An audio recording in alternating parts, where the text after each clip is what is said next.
Now, many people have said, well, the sin of the Sodomites then must be homosexuality. That is a misconstrual of the text. We have in our prisons today sexual assaults, male on males. That doesn't mean that the men who perpetrate those assaults are homosexual. It is a matter of power and violence. Lot, faced with a rampaging horde set on rape, now does a shocking thing. Lot went out of the door to the men, shut the door after him, and said, I beg you, my brothers, do not act so wickedly.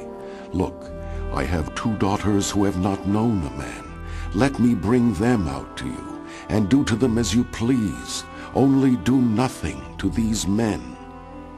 Genesis 19:6. I often find it ironic that when people talk about the sin of Sodom, they talk about homosexual rape. What I find sinful in the story of Sodom and Gomorrah is that Lot is willing to offer his 2 virgin daughters to the mob to do with whatever that mob will.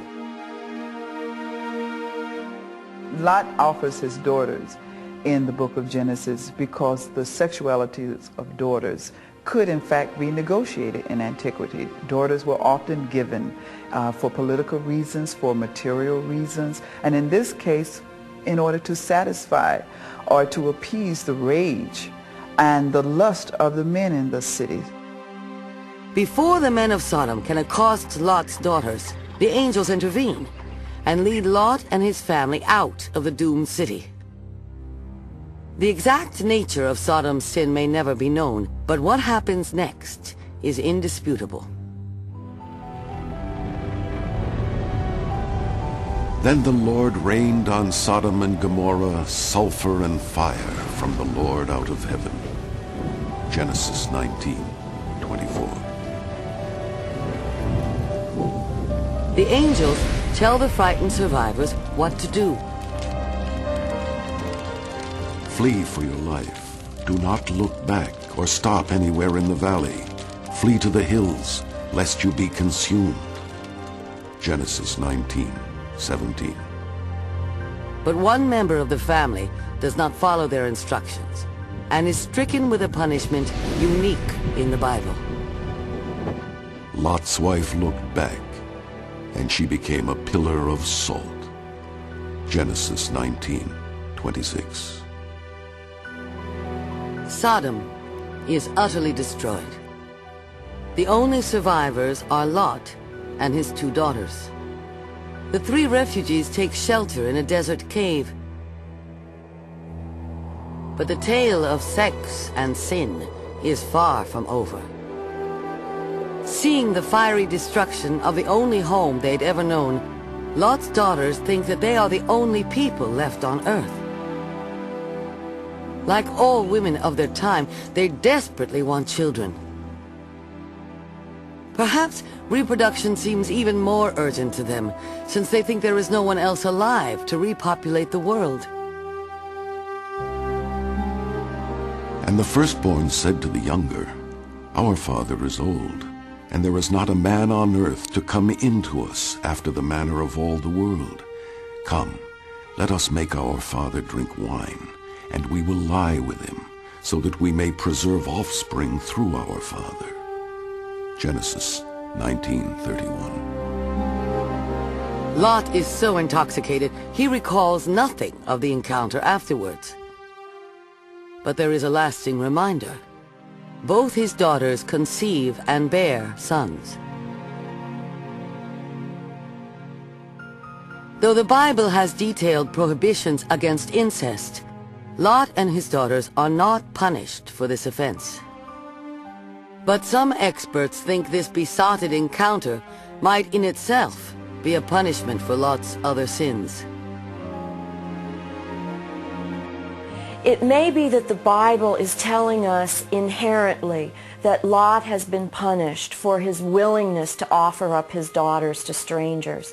For an ancient male, nothing could be more shameful than to be made drunk and taken advantage of, not just by any women, but by your very own daughters.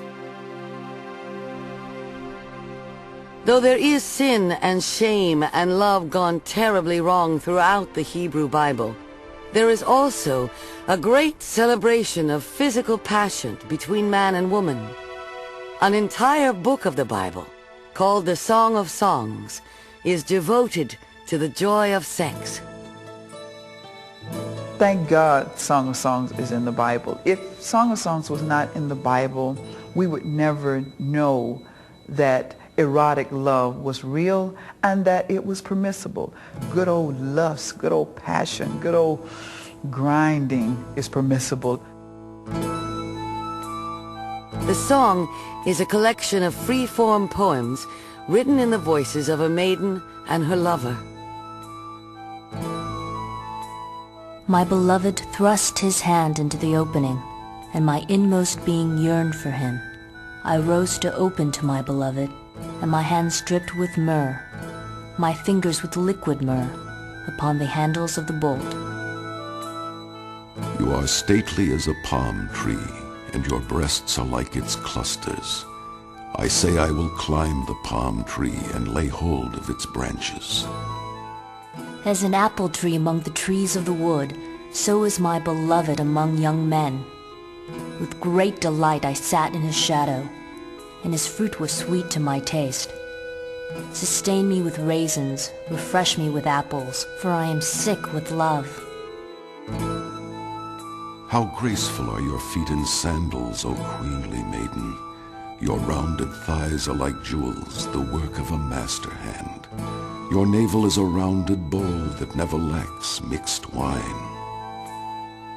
The lover says that his beloved's navel is like a goblet of wine. But when we look closely at the Hebrew, we find out that the anatomy that he is describing may be in fact a bit lower than the belly button.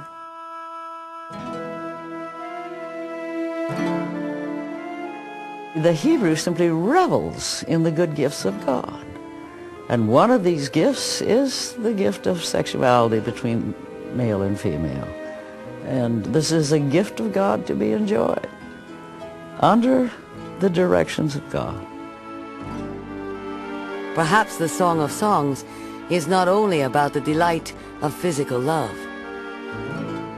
It was more than simply an erotic poem. It was a spiritual poem, and it described the relationship not only between a man and a woman, but between human beings and God. That song, the rabbis teach us, is an allegory of the love between God and Israel. And I don't dispute the rabbis. I make my own interpretation, and I say, read that song. It's the most beautiful erotica ever written. Here she is in the garden, her breasts exposed, waiting for her beloved. It's beautiful imagery, and it's very erotic. In the Hebrew Bible, married sexuality is a joy, and children a great blessing.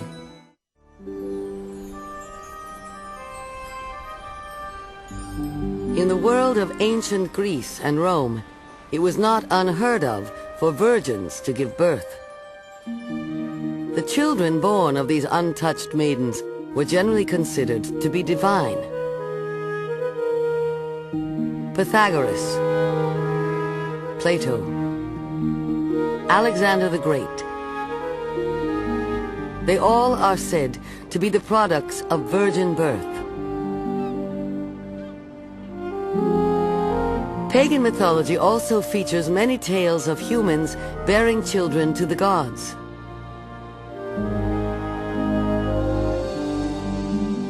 Roman deities were said to be lusty and often took carnal interest in beautiful women. Gods came to these women in many forms, as a bull, a lightning bolt, or a shower of gold. Since the sky was the realm of both the gods and the birds, the divine paramour sometimes took avian form.